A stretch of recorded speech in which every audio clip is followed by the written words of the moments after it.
It was getting dark and stuffy outside. A storm was brewing, and there was no breeze. Ray was driving home after difficult and heavy business negotiations. Passing by the park, he stopped abruptly and parked, wanting to take a walk on the path to the large pond. He often came here to distract himself from work and relax. Ray leisurely walked to the clean and beautiful pond, sat on a bench and admired how the ducks dived amusingly and quacked cheerfully. Nearby, a grandmother and her 7-year-old grandson were walking. The boy was funny and red-haired, like the sun. The elderly woman limped heavily on one leg, and the grandson supported her by the hand, helping her not to fall. From the side, the little boy's care looked very touching. The woman wearily sat down on a nearby bench, and the restless boy opened his shabby backpack, took out a sheet of paper, and ran up to Ray. "Hello, please make me a paper boat. I want to float it on the water, but Grandma cannot do it."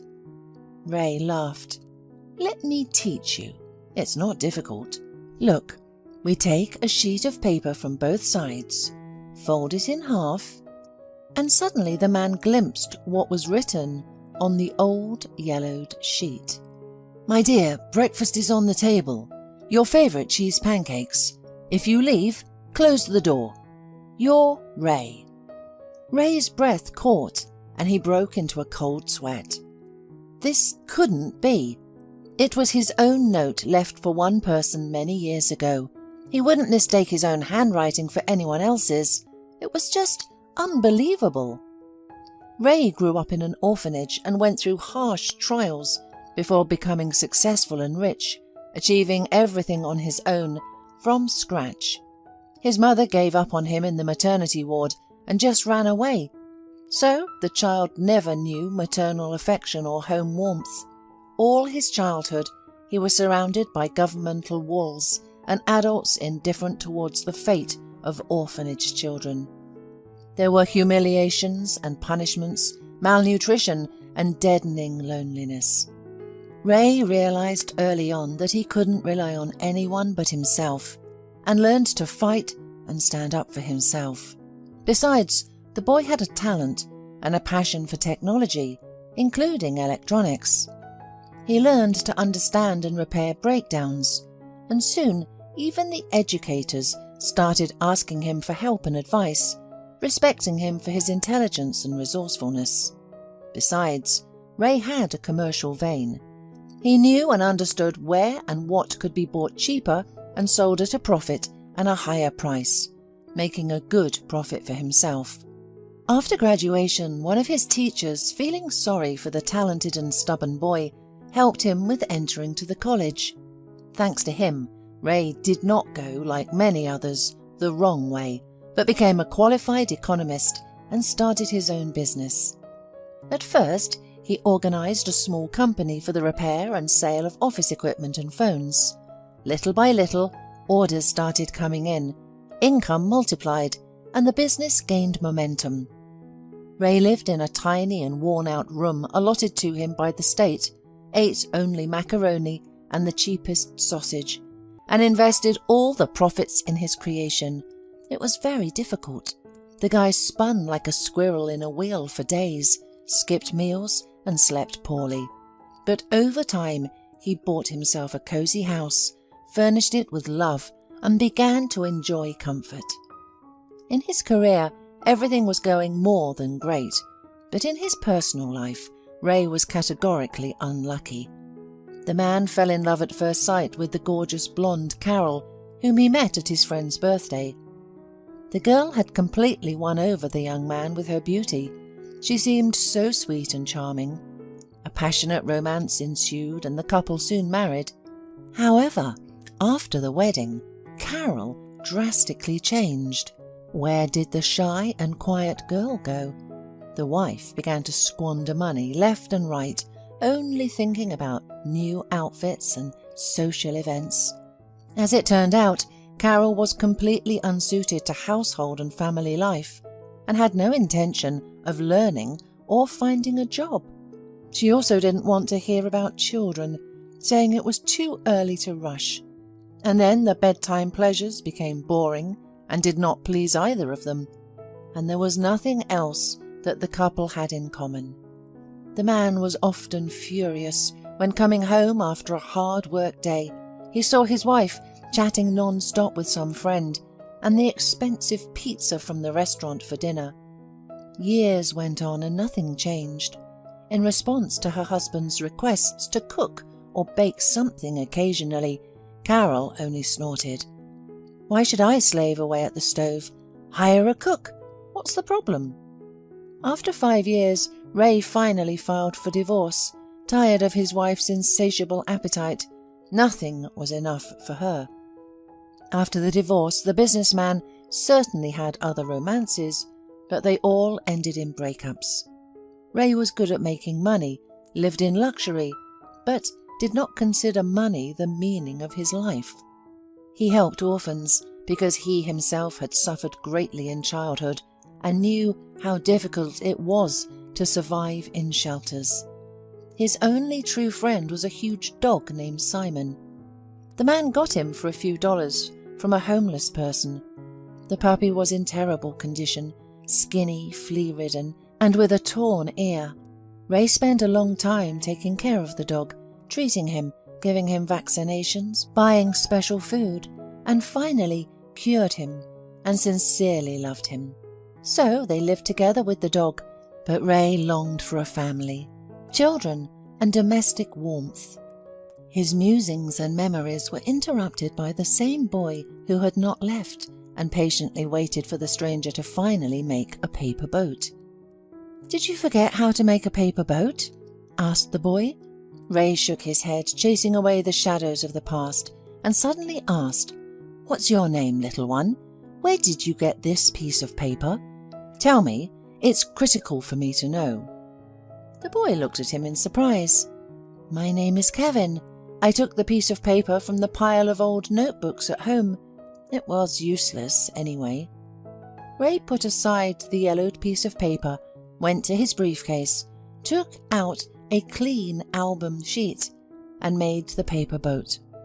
He gave it to the joyful boy and then approached his grandmother with the same note.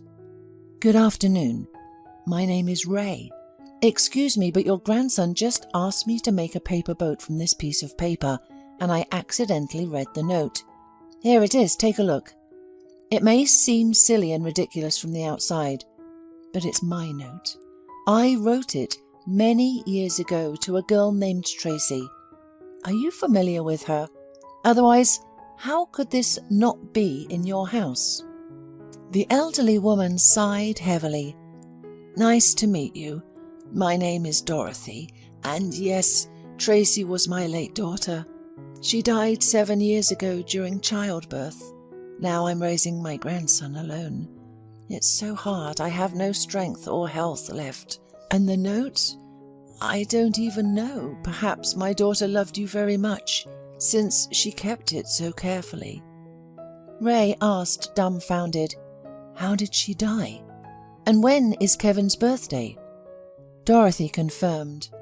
"Kevin was born on June the 9th, but I don't even know who the father is. My daughter was silent until the very end. She lived in another city for a while and worked at a cafe. She often called, chattering about how she had met her true love and how everything was going so well, and they were already living together, with the wedding coming soon. Then suddenly she came home with her things in tears and was pregnant. She was silently crying into her pillow. I tried to talk to her, but she wouldn't listen. It seems she had a fight with her boyfriend, but I'm not that heartless, and I felt sorry for my daughter. I grumbled a bit and forgave her. I didn't want to burden her with questions. I thought she would give birth, recover, and tell me everything. But then everything turned out so terrible. Oh, what a tragedy. The pregnancy was difficult, the delivery was complicated, and they barely saved Kevin. But they couldn't save his mother. When I was told that my daughter had died, I couldn't believe it. How could this happen? I took a healthy woman to the maternity ward, and they killed her. She was so young. She had so much life ahead of her. At first I thought I would go crazy with grief. I was angry, and I didn't want to take care of the baby. I thought everything was his fault. But then my heart softened, and I went to see him. When I took my grandson in my arms, it was like a light shone in my soul, and warmth spread throughout. He was such a wonderful baby, with red hair and blinking eyes, and I realized that he was an innocent soul, not guilty of anything. And he was an orphan. His father was missing and his mother had passed away. What awaits him? An orphanage? And what about me? Could I live, eat and sleep peacefully, knowing that my grandson was suffering in an orphanage? In the end, I took my grandson with me, and we lived together. It's hard for me, of course. I save on everything, and I can't work because of my cursed limp. Oh, I'm sorry for rambling on. Apparently I've been holding it all in for so many years. Ray was in complete shock. Everything matched up. Could Kevin be his son? He had red hair. Ray was blonde, but Tracy had beautiful honey copper hair and freckles on her nose. Maybe he took after his mother. How can he verify all this? And then it dawned on him. He discreetly took a fallen hair from the boy's shoulder and put it in his pocket. And at the same time he was continuing the conversation. "How long have you been limping, Dorothy? What kind of illness do you have? It's not just impertinence or curiosity. I want to help you." The woman replied, "Oh, it's been a long time, dear. It's been 9 years since I slipped on the ice and fell on my knee awkwardly. Since then I've had problems with my leg, and every year it gets worse. I damaged the joint. The doctors prescribed useless ointments and injections and hinted expensive surgery to replace the entire joint. But that costs a lot of money. Where can I get it from?" It was getting dark, and the woman realized, "Oh, it's time for us to go home. Otherwise it'll be nightfall by the time I get there, and my grandson hasn't had dinner yet. Let me give you a ride home. It's not a problem. My car is parked here, near the park." The old lady started wailing. "Thank you, kind man. I won't refuse. When I think about how far I have to walk, I get scared." Ray drove his grandma and Kevin home and saw where they lived. Their house was small, shabby, and it was clear that they lived in poverty. The new acquaintances said goodbye warmly, like old friends, and Ray drove home. All evening he couldn't get little red-haired Kevin out of his head, and he went back in his memory to that same romance with Tracy. This happened almost immediately after his divorce from his wife. He felt bad and miserable, and he decided to drink so heavily that everything bad would fly out of his head. He could have done it in an expensive restaurant, but for some reason he wanted to do it in an ordinary roadside cafe. That's where he met Tracy. This was a lively, red-haired young woman with an enchanting smile. Brought him one shot after another, but he wasn't getting drunk. He desperately wanted to talk to someone to share his problems, but he had no real, loyal friends. The place was closing, the visitors had all left, and the waitress suddenly sat next to him and said shyly, "We're closing soon. Are you still sad? Did something happen to you? May I help with something?"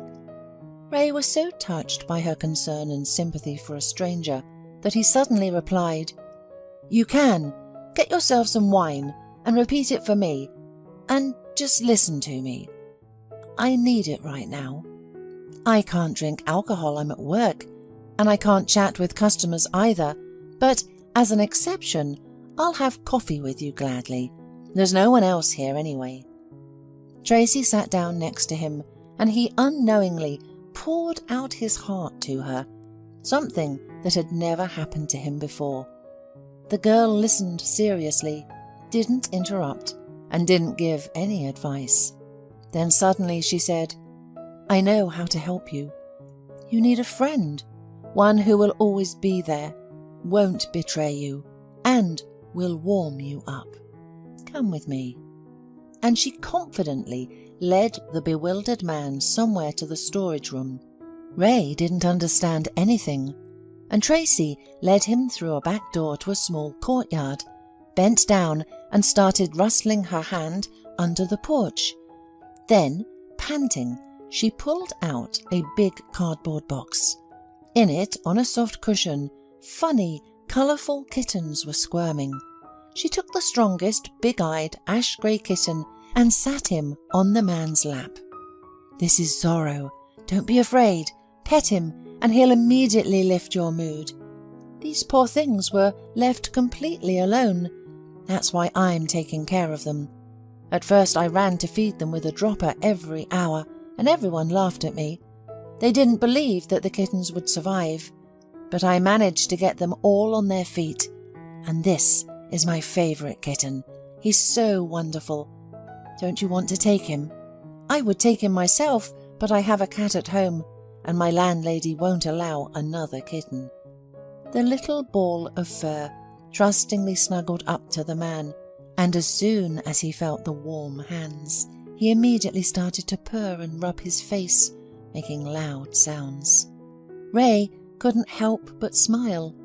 The kitten was so cute and funny.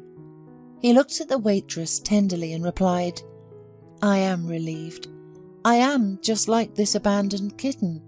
I grew up in a shelter, so I understand what it's like for him without a mum.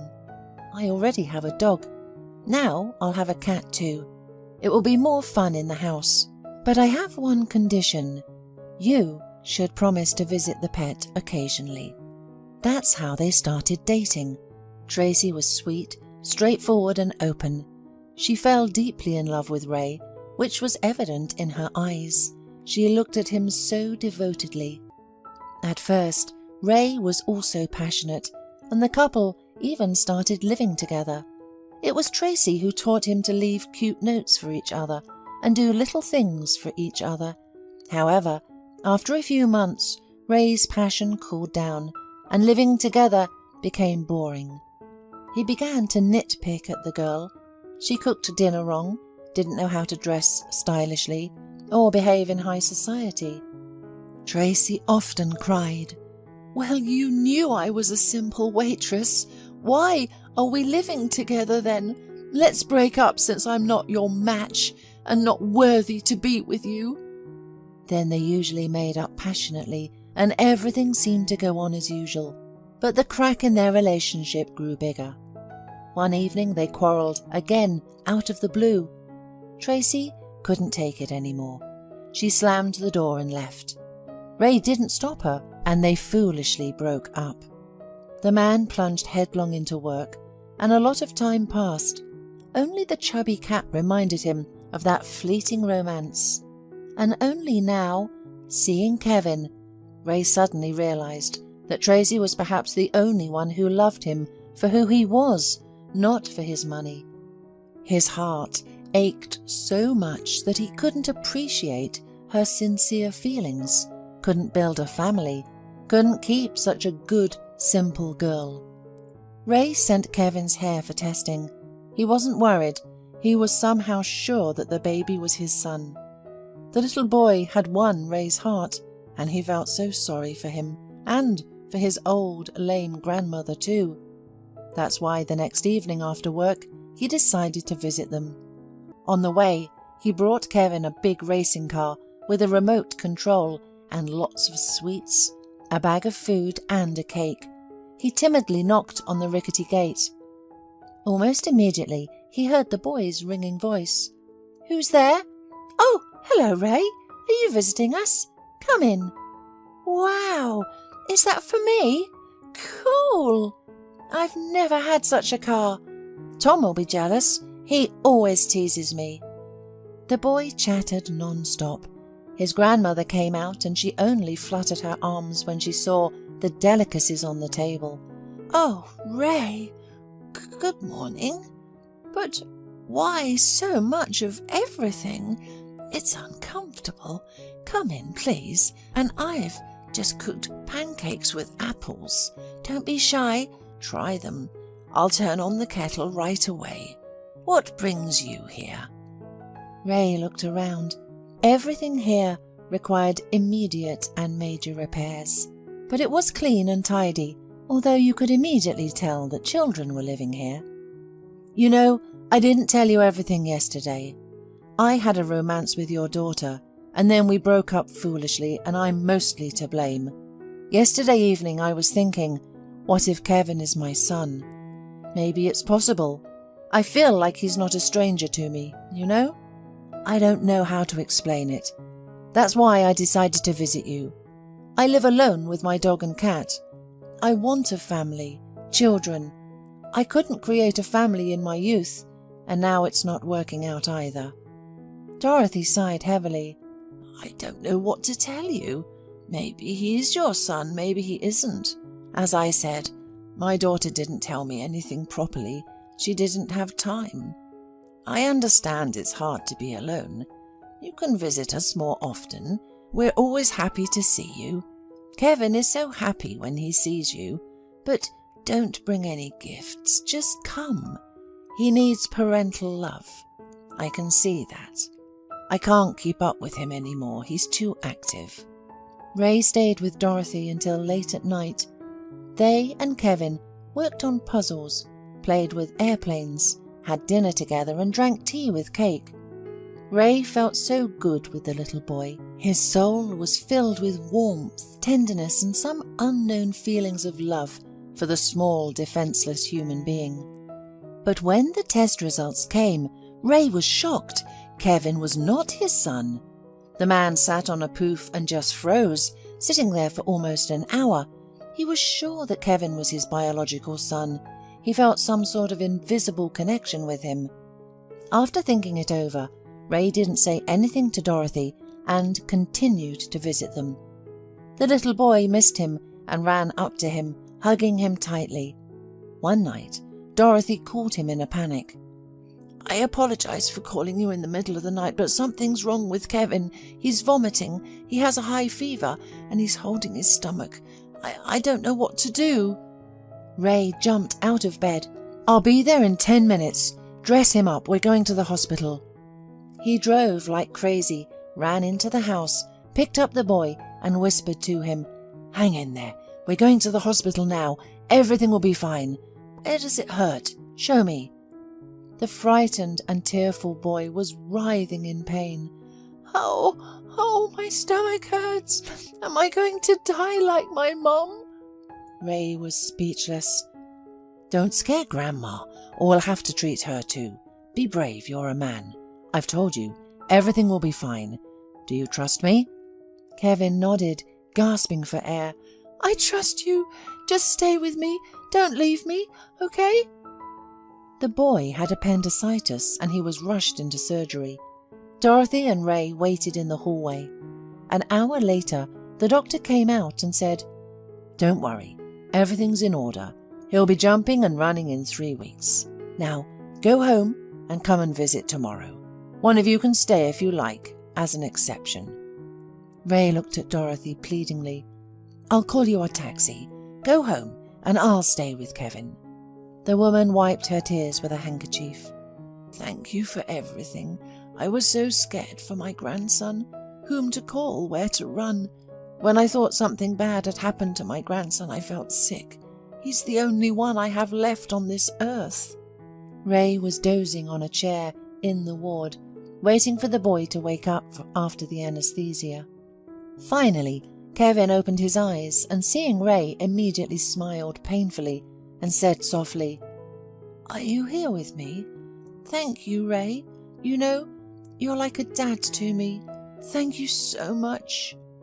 Ray couldn't contain himself. Tears rolled down his eyes, and he sat closer to the child and tousled his red curls. "I promised you, and men always keep their promises. You have also become like a son to me. I was so worried about you. More than about myself, and you scared us both, me and the granny. Ray visited Kevin every day, brought him toys, and knew for sure that he would never be able to part with him. Life without this lively prankster and restless boy had no meaning at all. And then Ray decided to have an honest conversation with Dorothy. The man was very nervous, not knowing how she would react. Would she agree to his idea? Ray brought the grandmother home from the hospital and they sat down in the kitchen to have tea. And then Ray began. "Dorothy, I have to have a critical conversation with you. We haven't known each other for long, I agree, but it so happened that I loved Kevin with all my heart, literally attached to him, and he to me, as you can see. I would like to adopt him. I'm sorry to say this, but you're far from young, and anything can happen. I want to live together with Kevin, raise him, teach him, love him. I can give him a good education, make him a decent person. Don't worry, I'm not going to separate you. I have a big, comfortable house, plenty of room for everyone. What do you think about it?" The woman thought carefully, weighed everything, was silent for a long time, and then replied, "We don't really know each other very well, and I'm terrified to make such an important decision, but for some reason I believe you. You don't have any selfish motives, and you saved my grandson. I agree, but know that I won't let him out of my sight. If you're not lying and will live together, then so be it. I don't want my grandson to end up in an orphanage. Did you have to ask him yourself? It's important that he wants this too. I won't force the child." The next day, Ray visited Kevin. He was holding his side and moaning. Then Ray came up with a trick. "Hey, do you want me to tell you something that will make you forget all about your pain, and you'll start jumping like a grasshopper?" The boy looked interested and stopped moaning. "What? Tell me." Ray exhaled. "I want to adopt you and take you and your grandmother to live with me. I have a big house, a huge, friendly dog, and a cat. I promise to love you and never hurt you. So, how do you like the news? Are you happy?" Kevin beamed and almost jumped in place. "Hooray! You'll be my dad now? For real? Awesome! When I saw you in the park, I somehow thought you were good, and you turned out to be the best." Ray hugged the joyful child. The next day, the man submitted all the necessary adoption documents, and Kevin and his grandmother moved in with him. Strangely enough, there was not the slightest discomfort. Dorothy took over the kitchen and enjoyed every day walking along the alley in the courtyard, even though it was difficult for her. Kevin quickly became friends with the dog and enthusiastically began teaching him commands. In the evenings, he played with Zorro and petted his belly. One day, Dorothy showed Ray Tracy's grave. He was looking at a photo of this young and pretty red-headed woman for a long time and thought how unfair it was that she left life so early and he could not return anything. Then the man whispered, "Well, hello, Tracy. Please forgive me, a fool for not keeping our relationship. I thought foolishly that you were not my match. How could a businessman and a simple waitress be together? And only now have I realized that you loved me sincerely and selflessly, without asking for anything in return. Don't worry about your son. He's in good hands. I promise that I will raise him as a true man and do everything to make him happy." Suddenly, the sun peeked out from behind the clouds and warmed him with its rays. Ray was sure that it was Tracy's response. He tidied up the grave, ordered an expensive gravestone, and began to visit it frequently with Kevin. During one of these visits, Ray saw a young woman in a black lace scarf. She held flowers and cried quietly next to Tracy's grave. Surprised, Ray approached the stranger and asked, "Good evening. Excuse me, did you know Tracy? Are you her friend?" The woman answered quietly, "Of course I knew her. No, I'm not her friend. We had a complicated relationship. The news of her death was a shock to me. It's a long and old story." Ray and the woman moved to a bench and she began her sad story. "My name is Gwen. You see, I got married at 18. My husband was good, kind, and I had no reason to complain, but I was infertile. Doctors had long given up on me and said that I would never get pregnant. 7 years ago we put an ad looking for a surrogate mother. Tracy responded. We liked her with my husband. She was a simple, sweet girl. The only thing that worried us was that she didn't have any children of her own at the time. Usually such women are not chosen to be surrogate mothers. But Tracy insisted, begged us, and assured us that she was healthy. She urgently needed a lot of money for her mother's surgery, who had some problems with her legs. Tracy became pregnant successfully. We rented an apartment for her, bought groceries, monitored her health, and my husband and I couldn't believe that we would become parents very soon. But every day, Tracy became more and more gloomy, often cried, and didn't tell us something. We began to suspect that something was wrong, and a couple of months later, the future mother simply ran away, leaving a note that she couldn't give up her baby. And she didn't care who the father was. She refused any money. We were in shock. I cried for a long time, couldn't come to my senses, was angry with her. How could she act so irresponsibly? We asked her 100 times if she was willing to give up the baby. Did she understand that he was someone else's? She agreed to everything and then did that.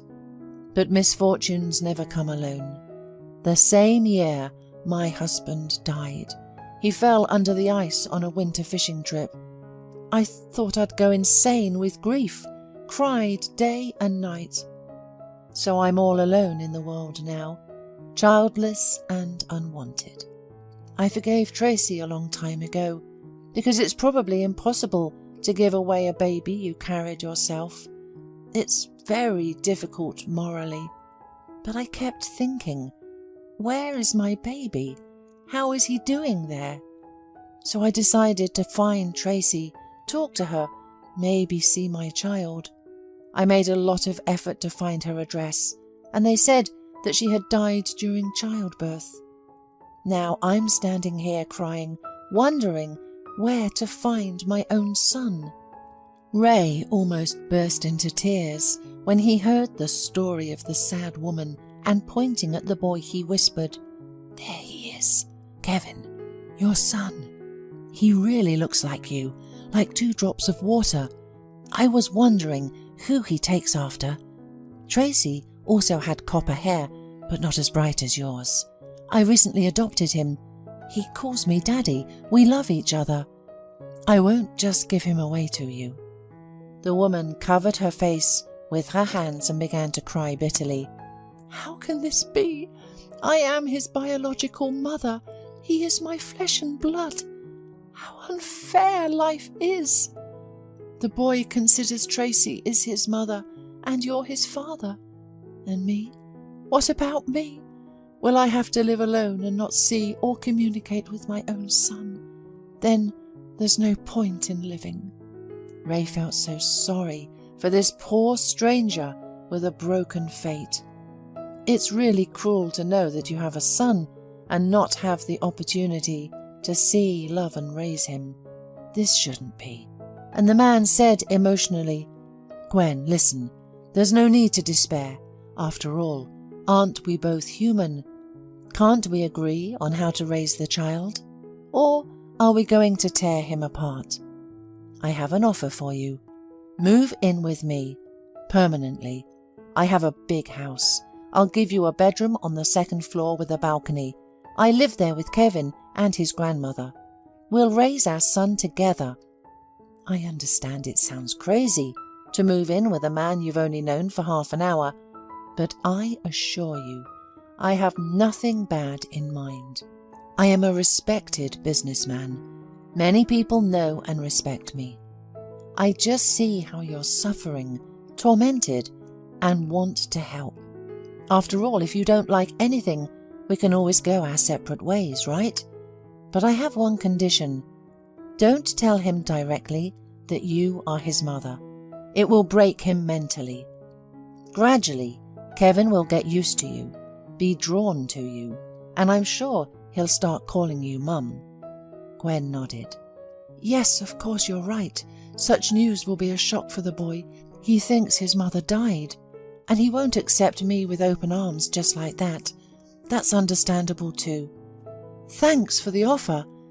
Can I think about it a little? Let's exchange phone numbers. I need some time to settle work and move as well. For the whole week, Ray was not himself after that conversation with Gwen at the cemetery. This sad, lonely stranger, who turned out to be Kevin's mother, deeply touched him. He thought about her day and night, wondering if she would agree to move in with him or not. In his heart, he really wanted her to agree. For some reason, he was drawn to her.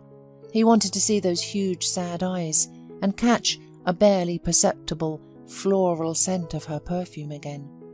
Gwen, on the other hand, roamed around the apartment, packing her bags, and kept thinking, "Oh God, what am I doing?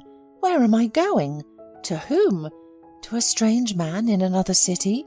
I'm leaving my familiar job, and who knows how it will be there? I'm crossing out my entire life in one swift jump, like jumping into a chasm. But on the other hand, what kind of life? Full of loneliness and sadness, tears and pain. What am I losing? A boring route, work empty, housework. After all, my son Kevin is there. So what if they're strangers for now, and he doesn't know her? At least she'll be there like a guardian angel to protect and love him. And time will fix everything. No, it's decided. My son is worth it." Throughout the journey, Gwen shivered as if cold. She had bought her son an expensive robot and a trendy backpack, and timidly knocked on the door. A huge dog barked, and she heard a male voice. "Simon, stop! Who's there?" Ray came out onto the porch, and his heart started beating faster when he saw Gwen standing there. How beautiful she looked in her cashmere coat, with a red strand of hair sticking out from under her cute beret. Her huge eyes looked so scared. "Well, here I am," she said. "Accept the new tenant. I hope you haven't changed your mind and everything is still valid." Ray smiled broadly and replied, "Gwen, come in. I'm overjoyed you accepted my offer. I warned Dorothy, but I haven't given her all the details yet. I think it won't be easy for her to find out that her daughter died giving birth to someone else's child. I told her you're my good old friend." The man took the heavy suitcase by the handle and rolled it into the house, showing her the rooms along the way and telling her where everything was. Curious, Kevin immediately ran up to the guest and bombarded her with questions. "Hi, I remember you. We met at the cemetery near my mum's grave. Are you visiting us? Why do you have a suitcase? Are you going to live with us?" Gwen was embarrassed, but Ray saved the situation and said, "This is Gwen, your mum's friend, and my good acquaintance. She will live with us and work as your nanny. I'm busy with work all day long, and your grandma is tired because of your activity and antics. Gwen will take care of you, play with you, so you won't be bored. I'm sure you'll be friends." "That's great!" the boy exclaimed joyfully. "She'll help me with my homework. I'm not good at math." Gwen breathed a sigh of relief. Now everyone understood the reason of her presence here, and it didn't cause any confusion, and Kevin would get used to her faster. Dorothy didn't need any additional explanations. Ray was just getting ready to take the elderly woman to his acquaintance, a professor, to consult about knee surgery. He really wanted to help Kevin's grandmother so she wouldn't limp so badly and suffer from joint pain. And if there was going to be surgery, then Kevin would definitely need a nanny while his grandmother was in the hospital. So they all started living together, gradually getting used to each other and becoming truly close people. Gwen and Kevin immediately found a common language. The boy was drawn to her, as if feeling that invisible thread between them that connected them with ties of blood. They happily did things together, went for walks, watched cartoons, and played with the cat Zorro. As for Gwen and Ray, they had been friends for a long time. They loved to drink a glass of wine with appetizing snacks on weekends and have long, heartfelt conversations until late at night about life. The man openly told her about his difficult childhood and his unsuccessful past romances, and Gwen didn't hide anything, lamenting that she would never be able to give birth and that she still remembered her husband and missed him. Both felt mutual sympathy and an attraction to each other, but didn't dare to cross the line. The common concerns about their son brought them together so much that they felt like a family. Dorothy had been observing the couple from afar for some time and had long since realized that Ray and Gwen loved each other but couldn't admit it to themselves. She decided to help them. When Gwen took Kevin to karate class, Dorothy took the opportunity to talk to Ray.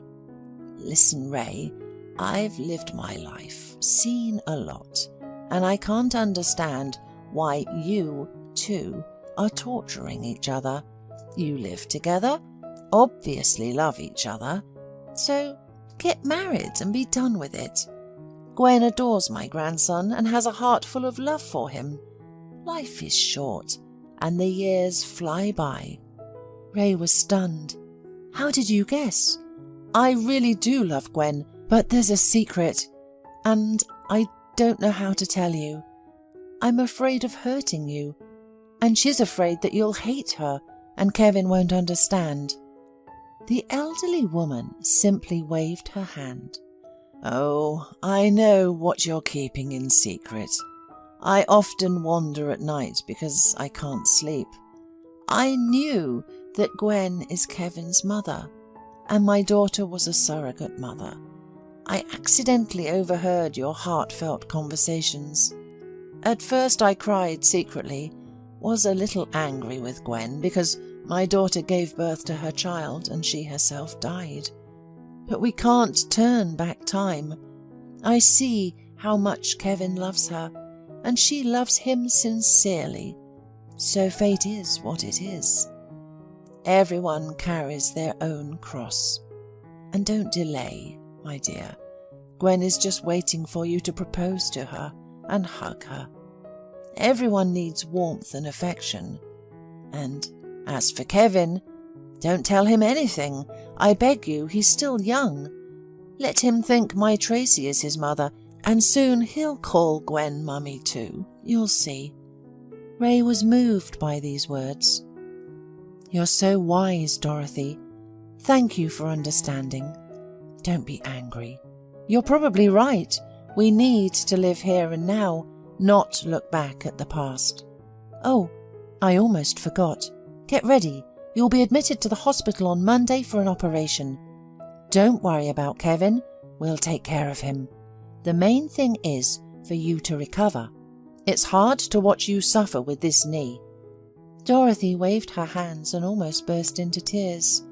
"Oh, Ray, my dear, thank you. This is so much money. You didn't spare anything for a old, strange woman. I've never met anyone like you. I swear to God, you're a golden person." Ray even blushed. "Why are you saying that you're a stranger? You're my son's grandmother, a member of the family. Okay, enough praise. Let's go have tea." That same night, someone quietly knocked on Gwen's door. The woman was rubbing her eyes sleepily, wearing only a thin lace nightgown. She opened the door quietly and froze. Ray was standing on the threshold with a pillow in his hands. He slipped inside, hugged the woman tightly, and whispered, "Can I stay with you? Won't you kick me out? Gwen, my dear, I can't take it any more. I'm not made of iron. Be mine forever. Please, be my wife." Finally, Gwen heard the words she had been dreaming of and passionately responded to the kiss. Ray lifted the feather-light woman in his arms and carried her to bed. They didn't close their eyes until dawn, and only the sly moon, peering through the window, witnessed their love. From that day on, Gwen seemed to be a different person. She was no longer sad, but flitted around the house, her tinkling laughter spreading everywhere. Dorothy, seeing this, crossed herself quietly and whispered, "Thank God, let them be happy, since it didn't work out for my Tracy." Kevin had been calling Gwen Mum more and more often, the word accidentally slipping out of his mouth. Gwen was melting with happiness, calling him my son. Dorothy had a successful operation and had almost stopped limping. She was now able to enjoy gardening, spending time in her beloved garden and walking for long periods of time. She was endlessly grateful to Ray and God for helping them meet in the park that day. A year had passed. Gwen and Ray had long since married and were living in harmony. Ray was very proud of his family, rushing home knowing that he was eagerly awaited, loved and respected. Gwen took care of the household, the house, and enjoyed her role as a mother, devoting all her time to her son. However, lately she had been feeling very unwell. She often felt nauseous, especially in the mornings. Her appetite disappeared altogether, and she couldn't eat anything. Or, on the contrary, a raging hunger woke up, and she literally swept everything off the table. She had also lost a lot of weight, and for some reason she wanted to sleep. Gwen was worried and read many diagnoses on the internet. She began to suspect the worst and was afraid to go to the doctor. What if he said she had little time left to live? So she endured it all, hoping it would go away on its own. Ray also began to suspect that something was wrong. His wife had changed a lot. She became absent-minded, often cried secretly, and their intimacy became less frequent. He tormented himself, thinking that maybe Gwen had fallen out of love with them and was now suffering, not knowing how to say it. And only Dorothy had long suspected what was going on, and one day couldn't stand it. "The girl will be born. I bet you anything. True signs." Ray and Gwen looked at her in amazement and asked in unison, "Who is having a girl? What are you talking about?" The elderly woman just laughed.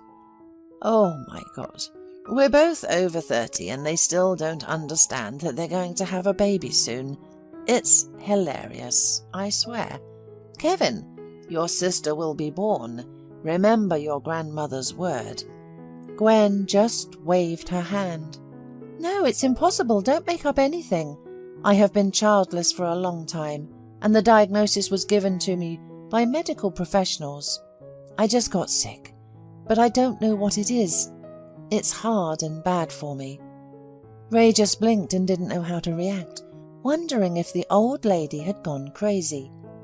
Dorothy, as if she read his mind, said, "Do you think the old woman has gone mad in her old age? Well, we used to tell the terms, pregnancy and the gender of the child by signs in the village. It's a girl, and that's it." The couple talked all night, unable to sleep, and early in the morning, despite Gwen's protests, Ray took her to the gynecologist. Gwen cried and couldn't believe her ears when the doctor ran the sensor over her stomach and told her, pointing to the monitor, "You are pregnant, 3 months along. Everything is fine." Why are you crying?" The woman explained through sobs. "I am happy, but I was told many years ago that I was hopelessly infertile, so I didn't expect to get pregnant at all. It's just a miracle." The doctor just smiled. The child is a miracle, but we've seen even more amazing things here. Your doctor was wrong. Anything can happen. Get dressed, Mum, and don't cry. Take care of yourself. Ray almost went crazy with happiness. Soon he would become a father. They will have a child. He didn't even dare to dream about it. Now the main thing was for Kevin to understand everything correctly and not be upset and jealous.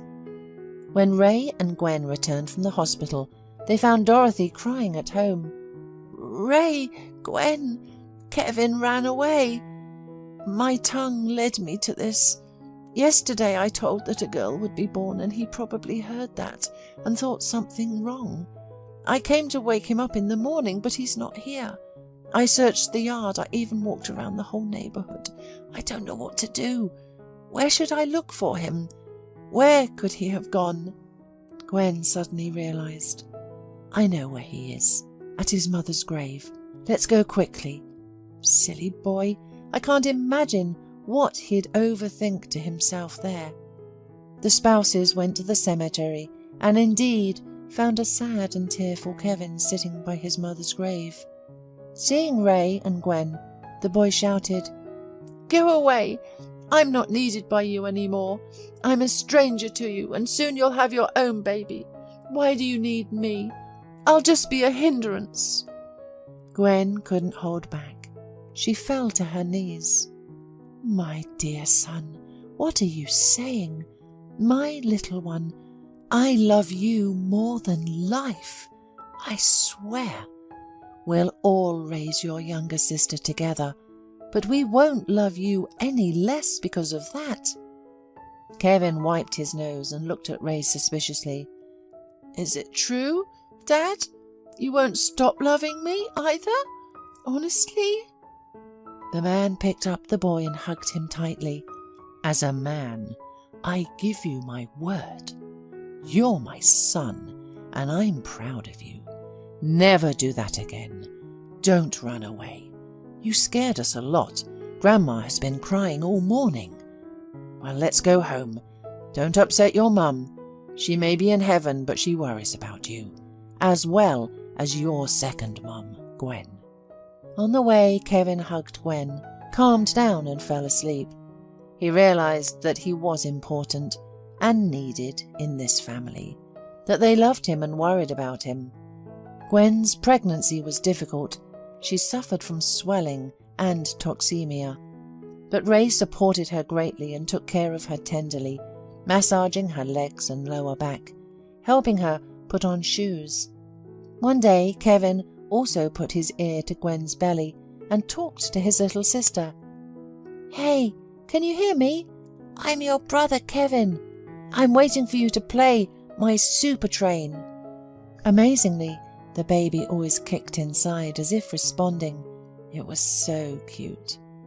Ray went with Gwen to parenting classes and agreed to be her partner during labour, which he later regretted deeply. He fainted 3 times, broke out in a cold sweat, and was simply amazed at how strong women are, how much they endure to give birth to a child. Finally, he heard the long-awaited cry and felt relieved. They allowed him to hold his newborn daughter, and it was an indescribable moment of happiness, holding the most precious thing on earth in his hands. When Gwen was discharged from the maternity hospital, everyone was afraid of Kevin's reaction, because it was one thing to just talk about having a little sister, and quite another to live with her. But, to everyone's surprise, the boy took his role as the older brother very seriously. He watched over the little girl, played with her, and rocked her cradle. The girl was very calm, hardly ever cried, and always smiled at her big brother, reaching out to him. Ray usually melted when he was watching at this adorable picture. At such moments, he hugged both kids and said, "How much I love you both." And that was from the depth of his heart.